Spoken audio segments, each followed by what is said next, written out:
Assalamualaikum.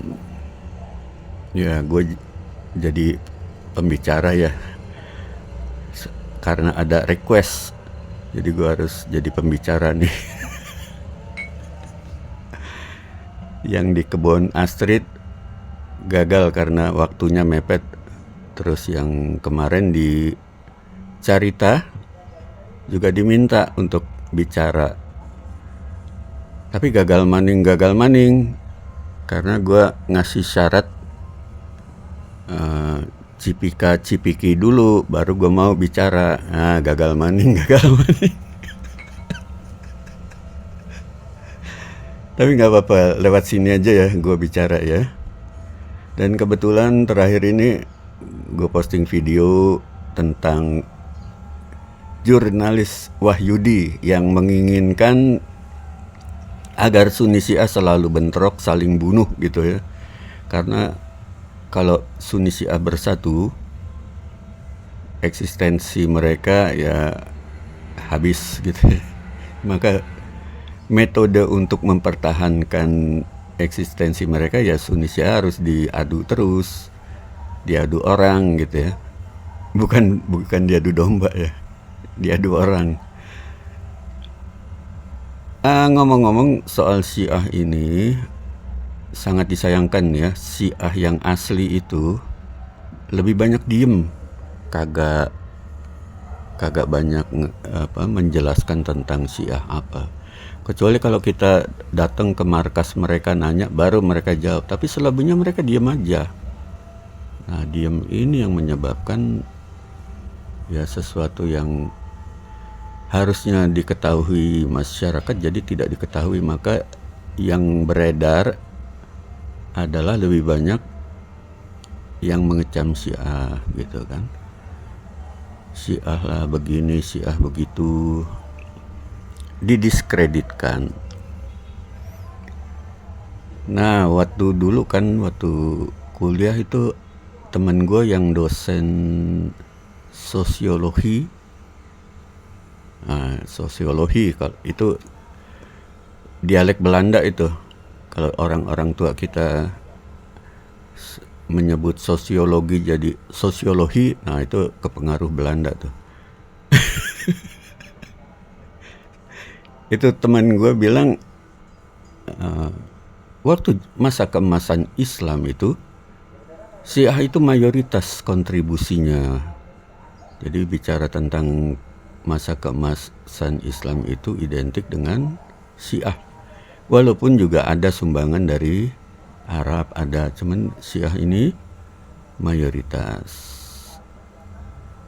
Bagaimana dengan Melayu? Oh, Melayu nggak masuk radar ya, nggak tahu juga itu sejarahnya gimana. Tapi kan selama ini di Timur Tengah ya isinya Persia dan Arab. Ya keduanya itu yang memberi kontribusi di masa keemasan Islam dengan cendekiawannya, dengan filosof-filosofnya dan lain sebagainya. Jadi Syiah yang kita banyak dengar sebagai sesat bukan Islam itu justru berjasa besar bagi dunia Islam sampai sekarang gitu kan.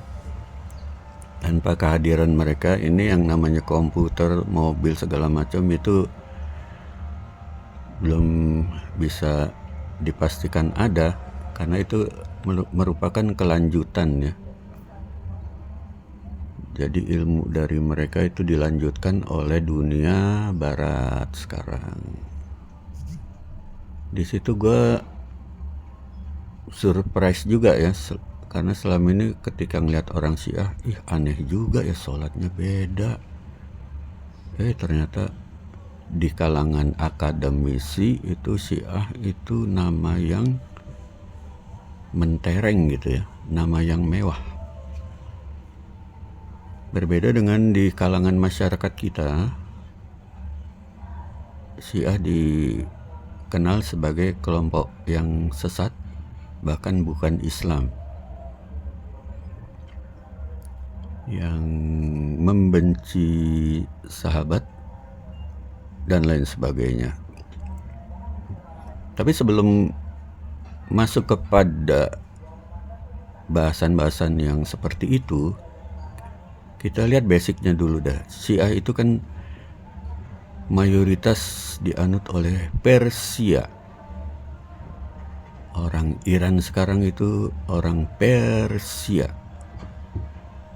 Dan orang Persia ini mendapat justifikasi dari Nabi sebagai orang-orang yang mempunyai kemampuan tinggi ketika agama ada di bintang suraya, orang Persia mampu mencapainya. Ketika ilmu ada di bintang suraya, orang Persia mampu mencapainya.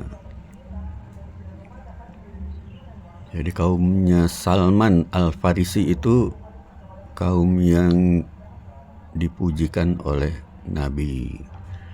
Ya nggak apa-apa dong kita puji kaum lain, bangsa lain. Itu hitung-hitung untuk membuktikan bahwa kita ini tidak dengki, tidak sirik kepada bangsa lain dan tidak merasa hebat. Ya, kan enak itu. Itu kondisi yang bagus itu kalau kita tawadu gitu kan ya. Nggak apa-apa kita puji aja bangsa lain kalau emang itu sahih ya. Jangan puji asal puji. Kita puji kalau emang patut dipuji. Bahkan kalau kita tidak memuji sesuatu yang patut dipuji, maka kita ini ibarat ibarat balon gitu ya, makhluk yang nggak bernyawa. Maka memuji itu bukan sesuatu yang haram selama proporsional ya. Ya kembali orang Syiah ini mereka punya tradisi keberagamaan yang digawangi oleh Ahlul Bait Nabi, keturunan Nabi yang menjadi imam-imam, tokoh-tokoh terkemuka yang kita sendiri belum tentu pada tahu siapa saja mereka. Imam-imam yang 12 itu bagi para peneliti atau yang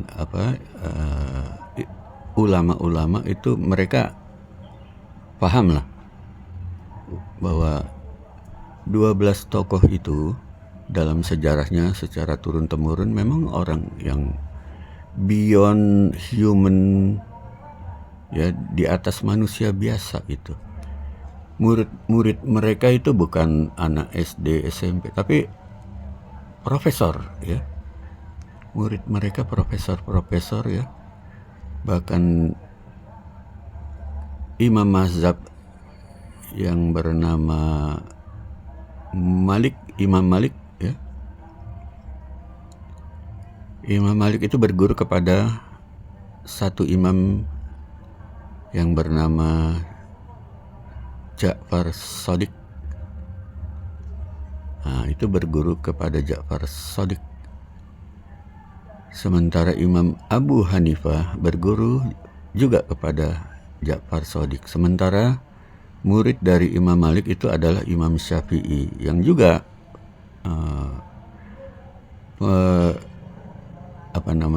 ya bisa disebut Syiahnya Ahlul Bait itu karena mempunyai kecintaan yang dalam kepada Ahlul Bait.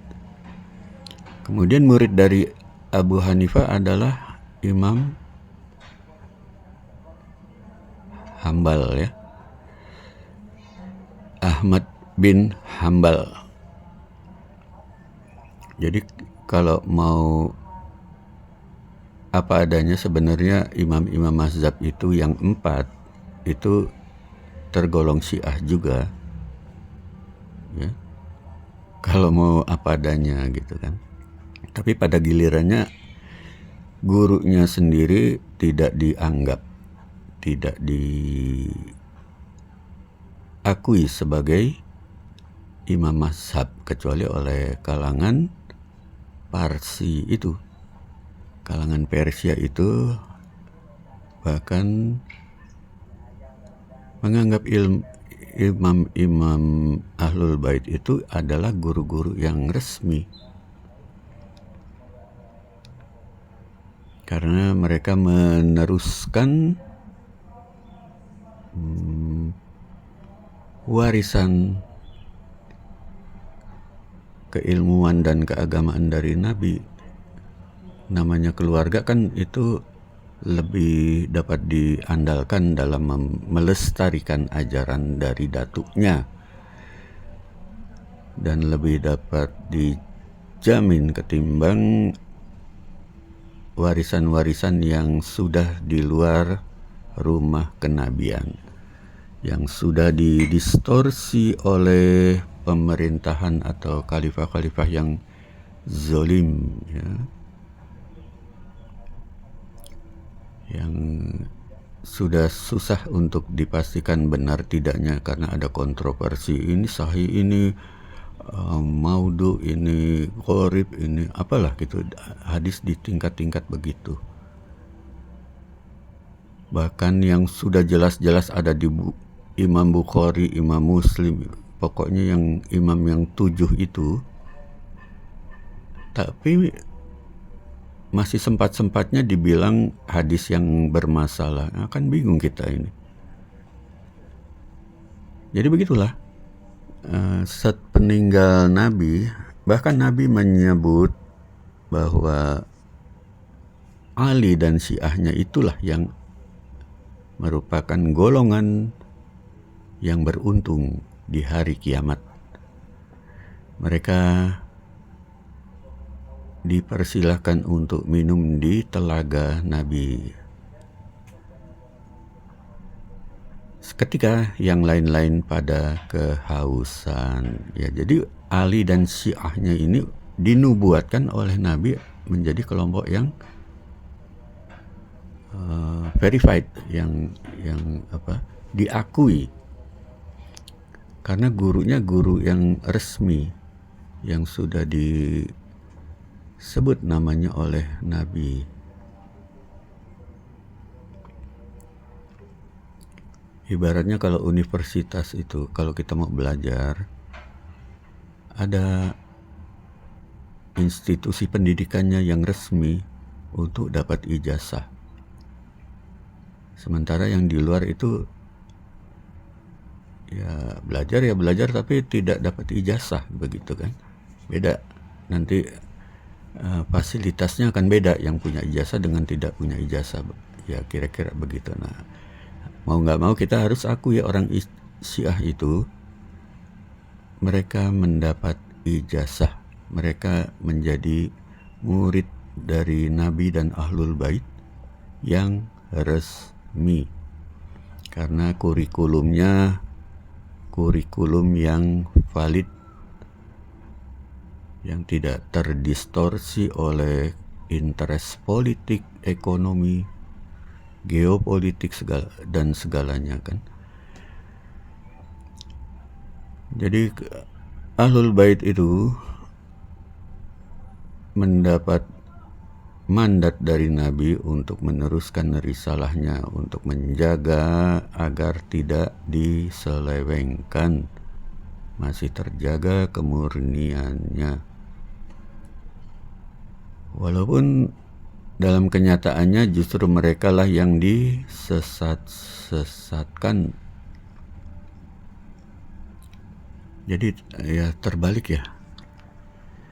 Yang berjasa di masa lalu dan sampai sekarang terbukti yang paling real, paling nyata, paling membela Palestina itu justru disesat-sesatkan. Ya, ini kalau tidak ditabayun ya akan begitu kesan yang diciptakan untuk mereka, ya akan begitu terus sebagai sesat dan bukan Islam. Ada hadis yang membahas tentang orang-orang yang dalam hidayah tidak sesat, yaitu selama mereka mengikuti Quran dan Sunnah. Padahal ada lagi hadis yang serupa, yaitu mengikuti kitabullah dan terah Nabi Muhammad, yaitu Ahlul Bait. Itu di hadis Sunni disebutkan begitu, cuman tidak banyak diungkap, walaupun ada itu di hadis. Nah, ini bagi mereka kan Quran itu bukan sekedar kitab, tapi Quran itu harus dibunyikan oleh seseorang yang resmi untuk membunyikan. Itu baru Quran itu mempunyai peran, ya, dan tidak dijadikan sesuatu yang bisa ditafsirkan sekehendak yang menafsirkan, tapi memang ditafsirkan secara sahih melalui petunjuk dari langit, melalui Ahlul Bait. Dan Ahlul Bait ini diumpamakan seperti bahtera Nabi Nuh, ya, hadisnya kan ada, ya. Ya, bisa dibayangkan kalau sekelompok orang berada di bahtera Nabi Nuh, itu tentu mereka kan mendapat nikmat selamat, aman, damai, ya. Ketika yang lain ya berada di luarnya, bisa dibayangkan kalau berada di luarnya. Kalau mereka bisa berenang, ya silakan berenang. Kalau mereka punya perahu, ya silakan naik perahu. Tapi yang paling selamat, ya, yang berada di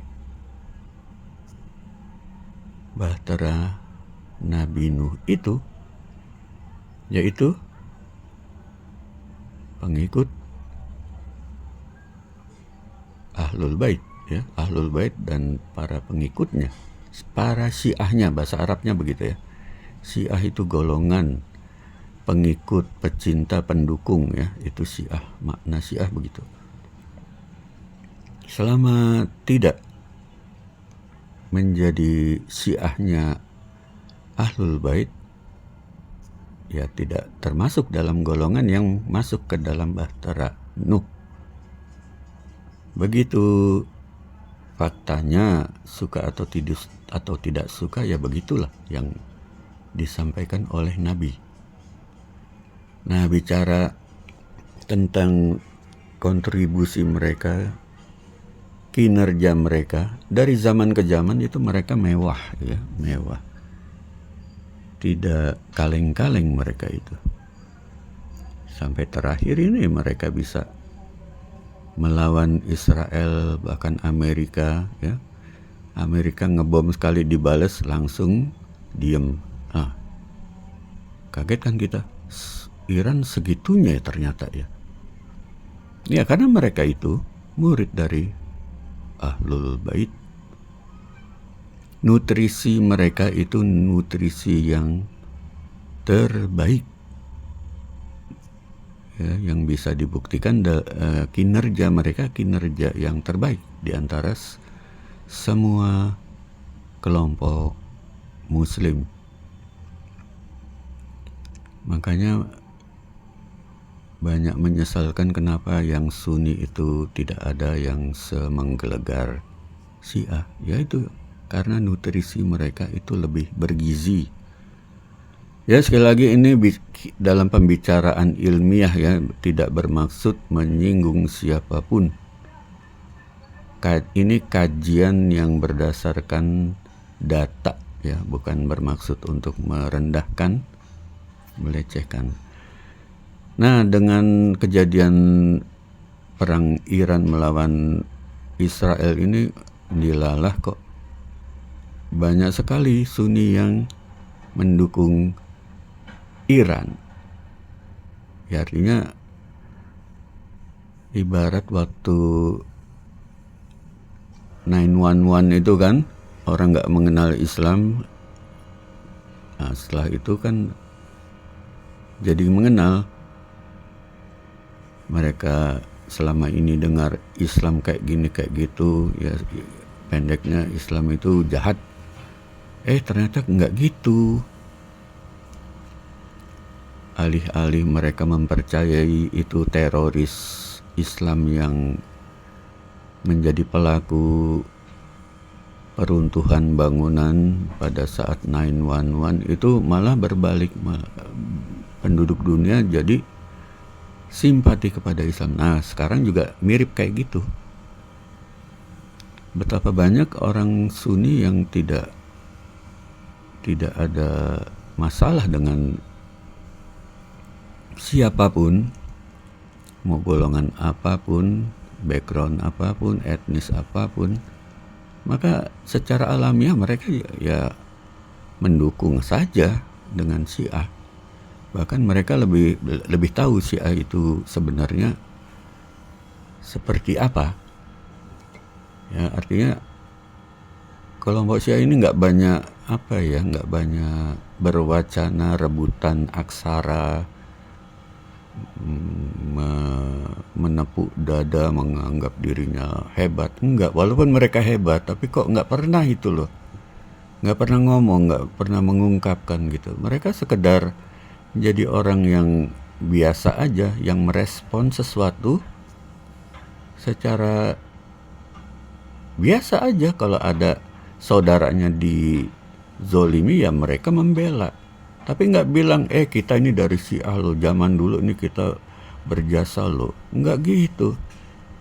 Justru yang membela Syiah itu orang-orang Sunni yang merasa kasihan gitu, melihat mereka kok ya dizolimi terus ya. Kalau mereka orang-orang yang nggak benar, ya wajar kalau dipukul balik. Ini mereka ini kan selama ini kan udah anteng, tenang, intelek, dan masa lalunya gemilang, dan masa sekarangnya masih gemilang. Kenapa masih dikecam? Itu loh yang bikin orang-orang di luar Syiah, yang Sunni, yang tergerak untuk membela mereka. Bukan karena sentimen, bukan karena ashobiah, tapi rasional aja. Kalau A, ya katakanlah A, kalau B, katakanlah B, gitu kan. Kalau faktanya begini, ya bilang begini. Dan kenyataannya Syiah ini selama ini difitnah.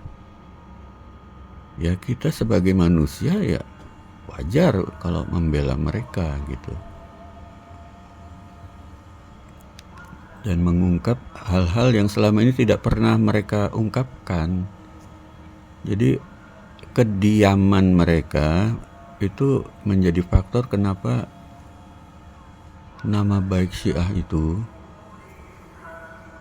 hancur, nyungsep gitu ya. Karena dia diem aja, kagak ngebela gitu, dijelek-jelekin diem aja.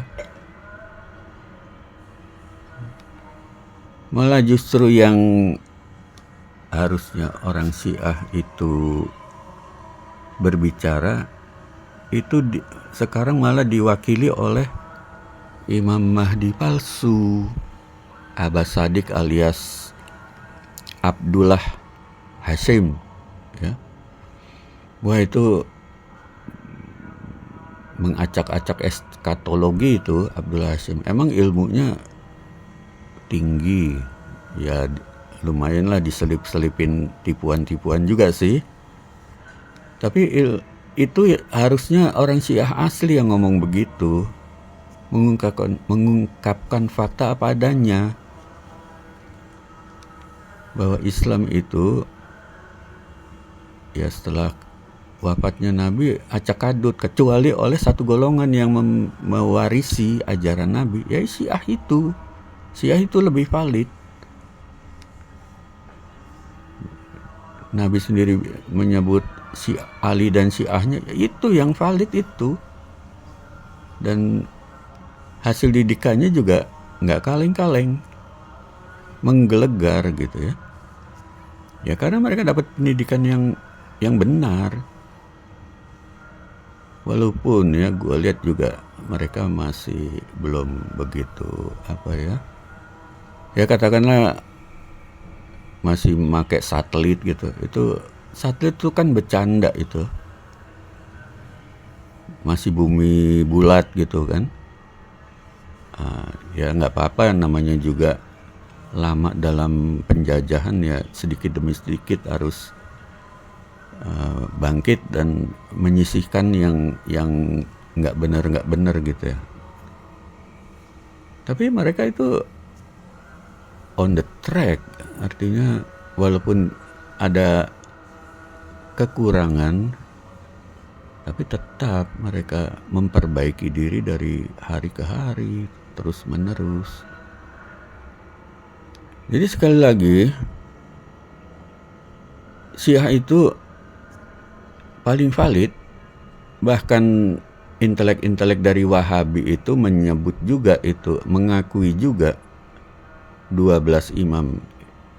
Bahkan di Masjid Nabawi itu ada nama imam yang 12 itu di dinding di Masjid Nabawi. Itu kan Wahabi yang ngerjain itu.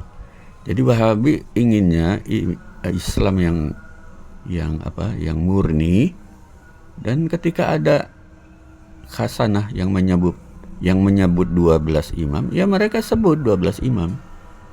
Mengakui mereka, ya Wahabi yang asli ya. Kalau Wahabi yang sekarang ya justru udah masuk angin kali ya. Kalau Wahabi asli ya rasional. Jika ada A, katakan A gitu kan. Selebihnya ya khilafiyah lah. Ada perbedaan, mereka ngotot, ya wajar, itu manusiawi gitu. Tapi secara spirit itu mereka itu ya punya otak lah.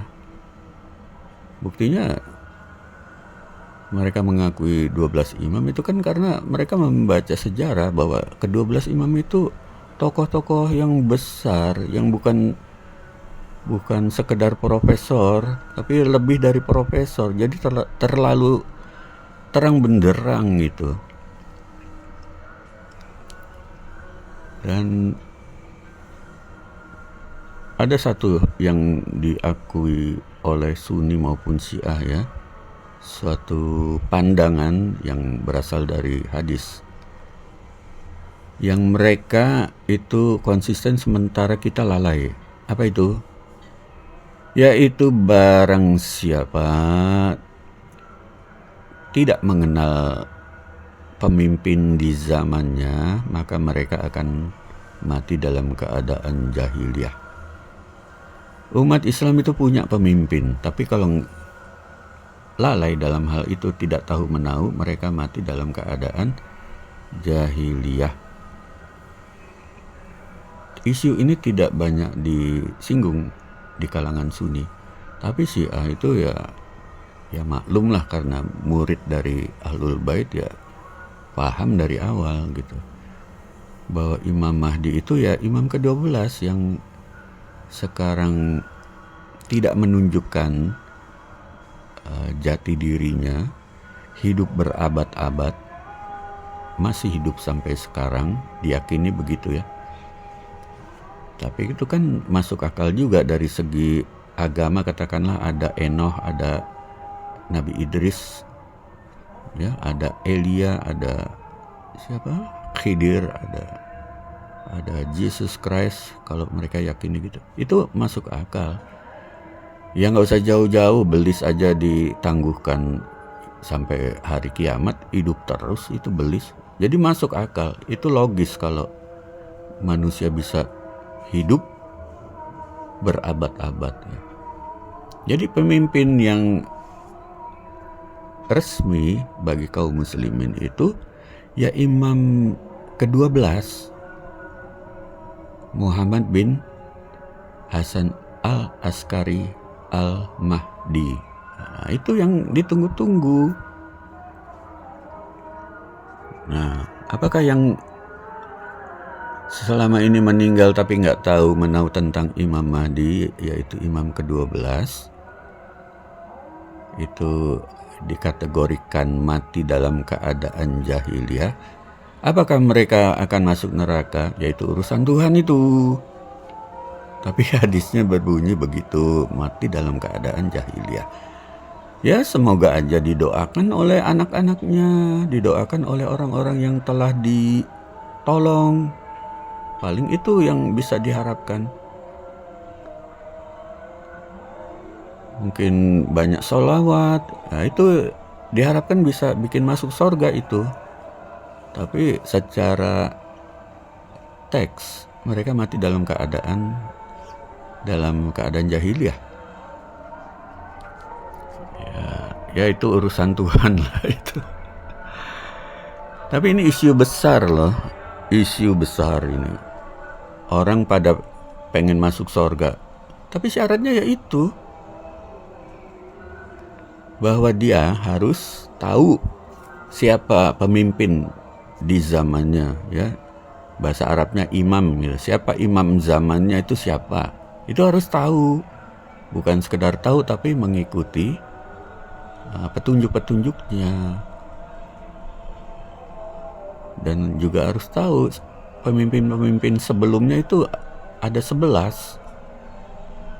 Nah, orang Syiah itu tahu itu. Sementara kita kan ya maaf itu punya idola yang berbagai-bagai tapi bukan dari Ahlul Bait. Nah, ibarat sekolah itu sekolah yang tidak diakui, tanpa merendahkan ya. Hasil lulusannya tentu beda. Bukan soal gagah-gagahan. Ini soal bagaimana kita bisa mendekati hal-hal yang benar itu ya. Bahwa mereka lebih sahih, lebih valid dibanding kita, dan kita akui aja agar kita mau belajar. Try this at home.